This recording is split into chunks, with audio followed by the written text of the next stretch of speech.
ನಮಸ್ತೆ. ಇವತ್ತು ತುಂಬಾನೇ ಟೇಸ್ಟಿ ಆದಂತಹ ಹಾಗೆ ಸಖತ್ತಾಗಿರುವಂತಹ ಹಳ್ಳಿ ಸ್ಟೈಲಲ್ಲಿ ಮಟನ್ ಸಾಂಬಾರ್ನ ಹೇಗ್ ಮಾಡೋದು ಅಂತ ನೋಡೋಣ. ಈ ತರ ಮಟನ್ ಸಾಂಬಾರ್ನ ತಿಂದವರು ನಿಮ್ಮ ಕೈ ರುಚಿಗೆ ಫಿದಾ ಆಗೋದಂತೂ ಗ್ಯಾರಂಟಿ.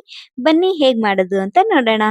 ಇದನ್ನ ಮಾಡೋಕೆ ಬೆಳ್ಳುಳ್ಳಿ, ಕೊತ್ತಂಬರಿ, ಈರುಳ್ಳಿ, 1 ಇಂಚಿನಷ್ಟು ಶುಂಠಿ, ಹಾಗೆ ಖಾರಕ್ಕೆ ಅನುಗುಣವಾಗಿ ಒಣಮೆಣಸಿನಕಾಯಿ ತಗೊಂಡಿದ್ದೀನಿ. ಹಾಗೆ ಕಲರ್‌ಗೆ ಅಂತ ನಾನು ಬ್ಯಾಡಗಿ ಮೆಣಸಿನಕಾಯಿನ ಒಂದು 4, 5 ತಗೊಂಡಿದ್ದೀನಿ. ಹಾಗೆ ಸ್ವಲ್ಪ ಚಕ್ಕೆ, ಲವಂಗ, ಹಾಗೆ ಮೆಣಸು, ಹಾಗೆ ಹಾಗೆ ಒಂದು ಅರ್ಧ ಕಪ್ಪು ಹಸಿ ತೆಂಗಿನಕಾಯಿನ ತಗೊಂಡಿದ್ದೀನಿ. ನಾನಿಲ್ಲಿ ಮಟನ್ನ ಒಂದು 3, 4 ಸರಿ ಚೆನ್ನಾಗಿ ತೊಳ್ಕೊಂಡು ಇಟ್ಕೊಂಡಿದ್ದೀನಿ. ಹಾಗೆ ಒಂದು ಪ್ಯಾನ್ ತಗೊಂಡು ಪ್ಯಾನ್‌ಗೆ ಒಂದು ಸ್ವಲ್ಪ ಆಯಿಲ್ ಹಾಕೊಂಡು, ಆಯಿಲ್ ಬಿಸಿ ಆದ್ಮೇಲೆ ಕಟ್ ಮಾಡಿ ಇಟ್ಕೊಂಡಂತಹ ಈರುಳ್ಳಿನ ಸೇರಿಸ್ಕೊತಾ ಇದ್ದೀನಿ. ನಾನಿಲ್ಲಿ 2 ಈರುಳ್ಳಿನ ಸೇರಿಸ್ಕೊಂಡಿದ್ದೀನಿ. ಈರುಳ್ಳಿ ಸ್ವಲ್ಪ ಈ ತರ ಕಲರ್ ಚೇಂಜ್ ಆಗ್ಬೇಕು, ಆ ತರ ಚೆನ್ನಾಗಿ ಹುರ್ಕೊಳ್ಬೇಕು ಆಯ್ತಾ. ಆಮೇಲೆ ಚಕ್ಕೆ, ಲವಂಗ, ಮೆಣಸು, ಹಾಗೆ ಬೆಳ್ಳುಳ್ಳಿ ಕೂಡ ಹಾಕೊಂತಾ ಇದ್ದೀನಿ. ಬೆಳ್ಳುಳ್ಳಿನ ನಾನಿಲ್ಲಿ 2 ದೊಡ್ಡ ಗಡ್ಡೆನ ಹಾಕೊಂಡಿದ್ದೀನಿ. ಹಾಗೆ 1 ಇಂಚಿನಷ್ಟು ಶುಂಠಿ ಕೂಡ ಹಾಕೊಂಡಿದ್ದೀನಿ. ಹಾಗೆ ಖಾರಕ್ಕೆ ಅನುಗುಣವಾಗಿ ಒಣಮೆಣಸಿನಕಾಯಿನ ಸೇರಿಸ್ಕೊಂಡಿದ್ದೀನಿ. ಹಾಗೆ ಒಂದು 4 ಬ್ಯಾಡಗಿ ಮೆಣಸಿನಕಾಯಿನ ಕೂಡ ಸೇರಿಸ್ಕೊಂಡಿದ್ದೀನಿ. ಅದು ಕಲರ್ ಚೆನ್ನಾಗಿ ಬರುತ್ತೆ ಅಂತ. ಇದನ್ನ ಚೆನ್ನಾಗಿ ಫ್ರೈ ಮಾಡ್ಕೋಬೇಕು. ಅದು ಘಮ ಕೂಡ ಚೆನ್ನಾಗಿ ಬರ್ತಾ ಇರುತ್ತೆ. ಅಷ್ಟು ಚೆನ್ನಾಗಿ ಫ್ರೈ ಮಾಡ್ಕೋಬೇಕು. ಲಾಸ್ಟ್‌ಗೆ ಒಂದು ಸ್ವಲ್ಪ ಒಂದು ಟೊಮೊಟೊನ ಕಟ್ ಮಾಡಿ ಹಾಕೊಂಡು ಇದನ್ನ ಕೂಡ ಫ್ರೈ ಮಾಡ್ಕೋಬೇಕು. ಟೊಮೊಟೊ ಸ್ವಲ್ಪ ಸಾಫ್ಟ್ ಆಗ್ಬೇಕು.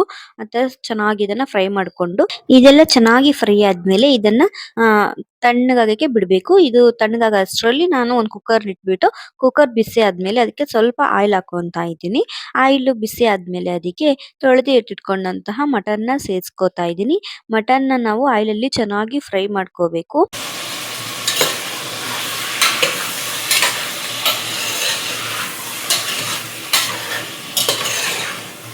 ಇವಾಗ ಇದಕ್ಕೆ ರುಚಿಗೆ ತಕ್ಕಷ್ಟು ಉಪ್ಪನ್ನ ಹಾಕೊಂಡು, ಹಾಗೆ ಸ್ವಲ್ಪ ಅರಿಶಿಣನ ಹಾಕೊಂಡು ಚೆನ್ನಾಗಿ ಇದನ್ನ ಒಂದ್ಸರಿ ಮಿಕ್ಸ್ ಮಾಡ್ಕೊಳ್ಳೋಣ. ಎಣ್ಣೆಯಲ್ಲಿ ಮಟನ್ ಚೆನ್ನಾಗಿ ಫ್ರೈ ಆದ್ರೆ ಸ್ವಲ್ಪ ಬೇಗ ಬಂದ್ಬಿಡುತ್ತೆ. ಹಾಗಾಗಿ ಚೆನ್ನಾಗಿ ಫ್ರೈ ಮಾಡ್ಕೋಬೇಕು. ಇದೆಲ್ಲ ಮಟನ್ ಚೆನ್ನಾಗಿ ಫ್ರೈ ಆದ್ಮೇಲೆ ಇದಕ್ಕೆ ಒಂದು 4 ಲೋಟ ನೀರನ್ನ ಸೇರಿಸ್ತಾ ಇದ್ದೀನಿ ನಾನಿಲ್ಲಿ. ಈ ಮಟನ್ ಸಾಂಬಾರ್ಗೆ ಈ ತರ ಮಸಾಲೆನ ಹುರ್ಕೊಂಡು ಹಳ್ಳಿ ಸ್ಟೈಲಲ್ಲಿ ಮಾಡಿದ್ರೆ ಆ ಟೇಸ್ಟ್ ಮಾತ್ರ ಸಖತ್ತಾಗಿರುತ್ತೆ. ನನ್ಗಂತೂ ಸಖತ್ ಇಷ್ಟ. ನಮ್ಮನೇಲಿ ಕೂಡ ತುಂಬಾನೇ ಇಷ್ಟಪಡ್ತಾರೆ ಈ ತರ. ಇದಕ್ಕೆ ಒಂದು 4 ಲೋಟ ನೀರನ್ನ ಸೇರಿಸಿದ್ಮೇಲೆ ಇದನ್ನ ಒಂದ್ಸರಿ ಚೆನ್ನಾಗಿ ಮಿಕ್ಸ್ ಮಾಡ್ಕೊಂಡು ಕುಕ್ಕರ್ ಮುಚ್ಚಳನ ಮುಚ್ಚಿಬಿಟ್ಟು ಒಂದು 4 ವಿಸಿಲ್ ಕೂಗೋಕೆ ನಾನು ಬಿಟ್ಟಿದ್ದೀನಿ. ಈ ಮಟನ್ಗೆ ಒಂದು 4 ವಿಸಿಲ್ ಕೂಗಿಸ್ಕೊಂಡ್ರೆ ಸಾಕಾಗುತ್ತೆ, ಚೆನ್ನಾಗಿ ಬೆಂದ್ಬಿಡುತ್ತೆ.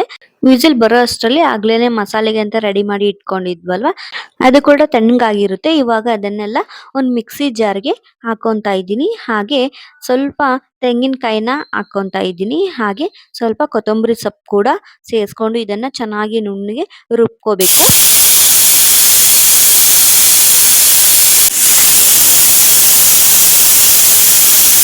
ನೋಡಿ ಈ ತರ ಮಸಾಲೆ ಕೂಡ ನುಣ್ಣಗೆ ರುಬ್ಬಿ ಇಟ್ಕೊಂಡಿದ್ದೀನಿ. ಹಾಗೆ ಕುಕ್ಕರ್ ವಿಸಿಲ್ ಕೂಡ ಬಂದಿದೆ. ಮಟನ್ ಕೂಡ ಚೆನ್ನಾಗಿ ಬೆಂದಿರುತ್ತೆ ಇವಾಗ.